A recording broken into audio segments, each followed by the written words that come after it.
একটা হাদিস বলবো আমার যুবকদের উদ্দেশ্যে বলা। আল্লামা ওয়াকিদি আলাইহি রাহমাতুল্লাহ, উনি 130 থেকে 207 হিজরি পর্যন্ত হায়াত পেয়েছেন। সুবহানাল্লাহ। জেনার হাদিস বলতেছি আজ থেকে 1200 বছর আগের। ফতহুশ শাম কিতাবের মধ্যে তিনি এই হাদিসটা লিখেছেন। খুব গভীর খেয়াল। ঈসাই বাদশাহ একবার এক ঈসাই বাদশাহ বাগদাদে হামলা করলেন। মুসলমানদের সাথে অনেক যুদ্ধ হলো। একটা পর্যায়ে আল্লাহ ইমতিহান দিলেন, মুসলমানরা পরাজিত হলো। যখন পরাজিত হলো ঈসাই বাদশাহ করলেন কি সবাইকে ধরলেন। ধরার পর এক এক করে সবাইকে শহীদ করে দিচ্ছেন, হত্যা করছেন। একটা পর্যায়ে তেনার মহলের কাছে 10 জনকে আনলেন। এই 10 জনকে দেখতেছেন একটু যুবক করে, বয়োজ্যেষ্ঠ ওলামায়ে কেরামও আছেন ওখানের মধ্যে। এই 10 জনকে ধরেছে। প্রথম জনকে ধরে বলতেছে ঈসাই ধর্ম গ্রহণ করো, ইসলাম ধর্ম ত্যাগ করো। বলতেছে জান যাবে কিন্তু ঈমান যাবে না। কবির খেয়াল। বলতে দেরি নেই গলাটার মধ্যে ছুরি দিয়ে তরপাতে শাহাদাতের জাম পান করলেন। বাকি 9 জন দেখতেছে। কঠিন মুহূর্ত। এরকম যদি আমাদের সামনে হয় আমাদের ঈমান কিন্তু চলে যাবে। বলবো যে না না ঠিক আছে এটাই দেন, ঠিক কিনা?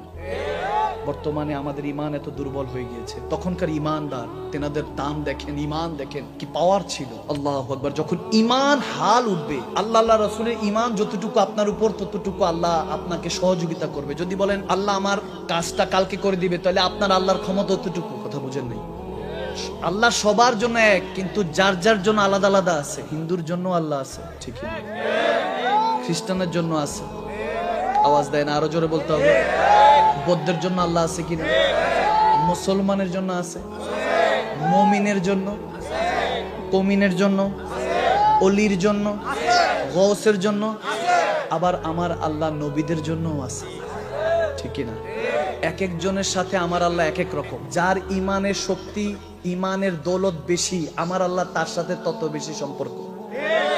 গভীর খেয়াল। ওই 9 জন দাঁড়িয়ে আছেন, দেখতেছেন। একজনকে শহীদ করে দেওয়া হলো নির্মম ভাবে। আরেকজনকে বলতেছে ঈসাই ধর্ম গ্রহণ করো। বলতেছে না, জান যাবে ঈমান যাবে না। বলতে বলতে দ্বিতীয় ওই 8 নাম্বার জনকেও, 9 নাম্বার জনকে, এভাবে একজন একজন করে সকলকে শহীদ করে দিয়েছেন। লাস্ট একজন যুবক। গভীর খেয়াল। এই যুবক আপনার উদ্দেশ্যে বলছি। 9 নাম্বার শেষ হওয়ার পর যখন লাস্ট যুবক বাকি রয়েছে, ওই যুবক যখন দেখতেছেন 9 জনকে শহীদ করে দেওয়া হলো, যুবকের পালা যখন আসতেছে, বলতেছে পাদ্রী, ঈসাই পাদ্রী বলতেছে বাদশাহ নামদার আমাকে সুযোগ দে, তাকে আমি একটু ধরাশায়ী করি। তাকে যে কোনো ভাবে হলেও ইসলাম থেকে ডিমোটিভেট করে তাকে ঈসাই বানাবার চেষ্টা করছে। বলে ঈসাই ধর্ম নাও, নাহলে তুমি এখন এই 9 জনের মতো শেষ হয়ে যাবা। যখন এগুলো বলতেছে, সে বলতেছে আমার জান যাবে, ঈমান যাবে।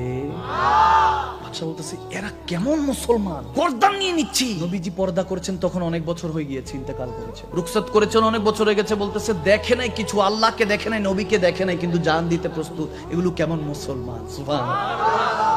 একটা পর্যায়ে এখানে প্রিন্সেস, রাজার রাজকুমারী ছিল, রাজকন্যা প্রিন্সেস দাঁড়ানো ছিল। সে বলল যে বাবা আমাকে দাও, আমি তো মেয়ে, আমি আকৃষ্ট করে তার ঈমানটা নষ্ট করব, যেটা এখন বর্তমানে হচ্ছে।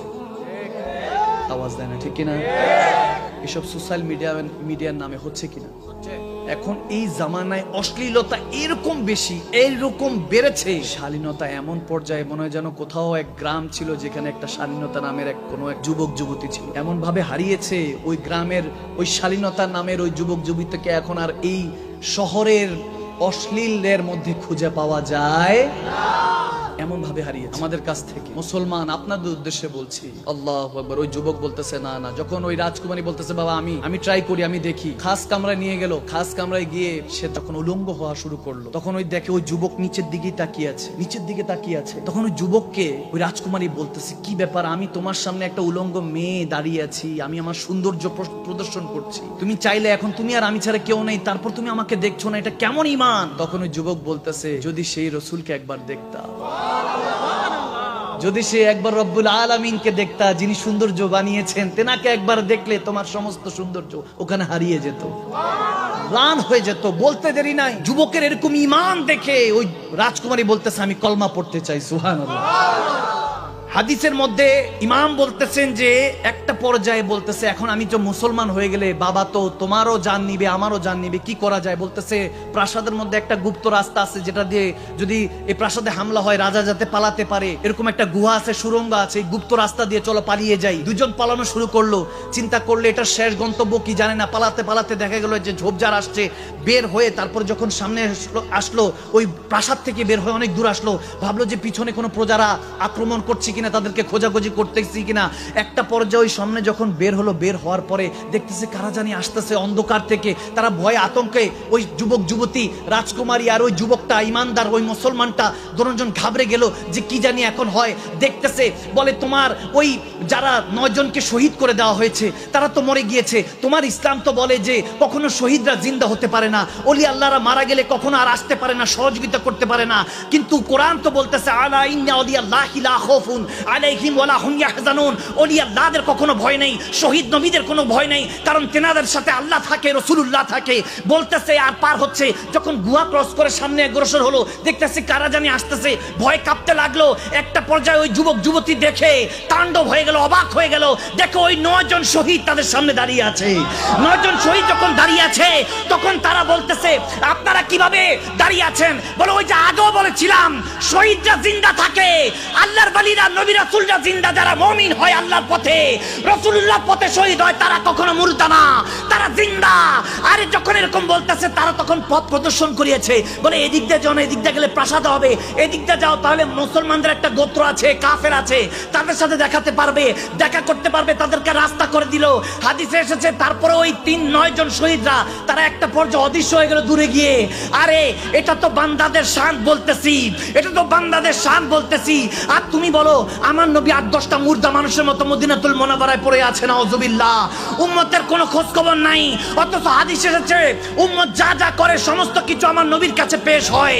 বান্দা তুমি বুঝলা না আমার নবীর শান। আর আমার আল হাজরত বলে গিয়েছেন जो मुर्दा कहे वकी मुर्दा है वल्ला, जहन्नम में उसका नाम कुंदा है वल्ला, तू जिंदा है वल्ला, तू जिंदा है वल्ला, मेरे चश्मे आलम से छुप जाने वाले या रसूल अल्लाह। আপনি আশিকদের চোখের আড়াল হতে পারেন, আপনি মনের আড়াল না, আপনি সর্বদা জিন্দা, ঠিক না? আমার নবী হায়াতুন নবী, জিন্দা নবী। আমরা কোনো মুর্দা নবীর কলমা পড়ি না, ঠিক না?